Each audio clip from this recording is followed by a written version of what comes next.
Inini ndinoitwa Christian Rupia, ndinogara kumadziva Bindura.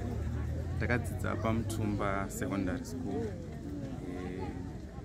Ndakatanga kunetsekana kutotsvaga nzvimbo paMutumba nenyaya yekuti vaiofa ma-science subjects kuvanhu vakaita ma-science O-level, but ndakatozonzwirwa tsitsi inobva ndaofwa. Ndaita pure mathematics, physics, chemistry, statistics ne-mechanical mathematics. Ndakanyora last year ndakabuda ne25 points. Zvanga zvakaoma. One, taitoshaya ma-resources, ma-lab redu repaMutumba hapana zvinhu zvakawanda zvitoshandisa pamapraxi.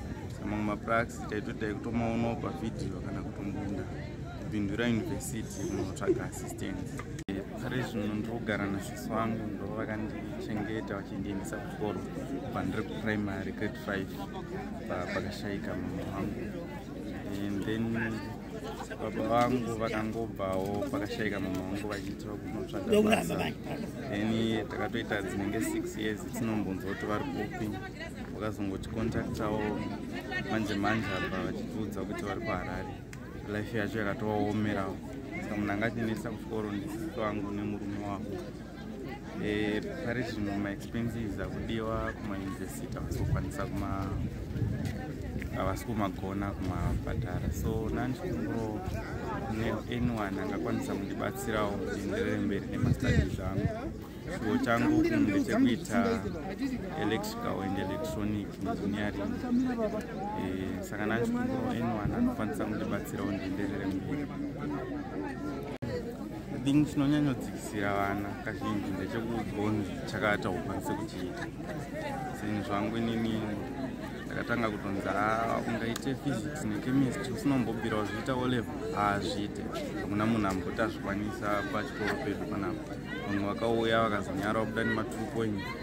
But inini pache zvangu ndaibhiriva kuti ndinokwanisa kuzviita. Ende chinodiwa hard work. Hazvina basa kuti ndiani akuya achikubatsira achikupawo information usashora munhu unotambira unozvitsvagirawo zvimwe uchibatanidza. Zvinhu zvangu inini ndairelaya nepa youth center yedu yepamadziva inoyi. Ndakatoya ndichitokumbirawo mabooks ma-red spot physics nechemistry. Ndopa ndaitoya ndichitobatsirwawo ndichiverenga. Munhu wakaverenga unotopasa.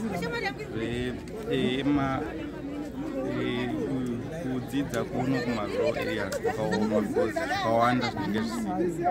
But kana mumwe munhu achitozvikwanisa ndoroti zvinotokwanisika. Saka vaya vane madreams avo vari kuda kuita, kuda kudzidza masubjects avanoda. Ina ndinotoita mascience O-level, but ndakatotora mascience vanhu ndatozowedzera mamwe 2 pamusoro. Pazvangobuda zvakadaro chinongodiwa kushanda nesimba chete. Uchitrastawo vanhu vanoshandidzana navo muchishandirana pamwe chete. Zvinodawo kuvahambo kwete kutozozviti inini ndoita mascience handibatike, but zvoda kuvahambo uchitaurawo nevamwe vachitokupawo mazano kuti vanoverenga sei. Ndirikunzwa kufara zvakanyanya. Uyu mwana anonzi Christian Rupia.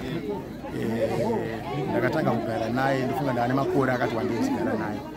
Mushure mokunge mai vake vashaya. Life yake inoshungurudza cyane. Yanzvadzi yadzimai vangu. Ndakazomutora ari grade 6. Grade 6 iyo performance yakaita pagrade 6 inova yakadadisa because akapedza first term yegrade 6 enherero. Akamborasirirwa aenda somewhere zvokuti vakazvizvi kutambudza, asi akauya akaperforma from that grade 6 second term abva ari kuskoreta number 1. Vakabva zvashoka pachikoro chaaidzidza, akadzidza pachikoro chonzi Mwana primary school. Then the next apedza grade 7 yake ndakaita highest ipapo. Ndobva asimudzira nechikoro chake. Akazodzidza pakachikoro kemanga kari muno pabuilding iyo inonzi Exodus private. Akanyora 6 subjects sedza akanonyora ipapo. Dzese akabuditsa ma-A's. Ndobva azoenda kwaMutumba Secondary. Vakatombenge vamuramba vachiti akanga asingaite ma-physics ne-chemistry pa-O-level yake. Because pari zvinoisi vabereki zvitapererwa. Patiri tutoshuvira kuti daita wana anokwanisa kumubatsira unodzidza palevel yaari kufunga. Because iye paakaenda kwaMutumba achina kunodzidza A-level ane level yaaifunga yatakati no isusu mupei semwana sekuti ndo shuviro yainayo. Then vakazomupa mushure monge vambonge vada kuramba. Saizvozvi futi ndotoshirwa kana kune rimwe level repamusoro redegree raanokwanisa kupiwa rinonzi racho nairi ndo rinorema, indoshirwa kuti ngavamupe mukana opportunity iyoyo azadzise, nekuti ini ndinoimba kuti anotarisira kuita zvinhu zvinodadisa. Shuri yangu ndeyekuti vana vakawanda vanofungidzira kuti maybe kuenda boarding school ndo panonzi mwana ndo panotarisira kuti anopasa, but at any level reupenyu munhu anokwanisa kubudisa something. Saka vana vese vandoshuvira kudai vana vese vaigona kushanda nesimba vachivimba nezvavari, vasatarise kuti upenyu aidha ndakura ndiri nherera, because vanhu vakawanda they believe kuti mwana akafirwa nevabereki anogona kushaya kuenda kumberi. But kune mwana uyu nditoziva ndoti maonero andiri kuita kana kunze uko kwaita vanhu vane rudo, mwana watotarisira kuti anenge achibva nepasi anogona kutozoita someone anorema kumusoro kweupenyu hwake kubudikidza nekushanda nesimba.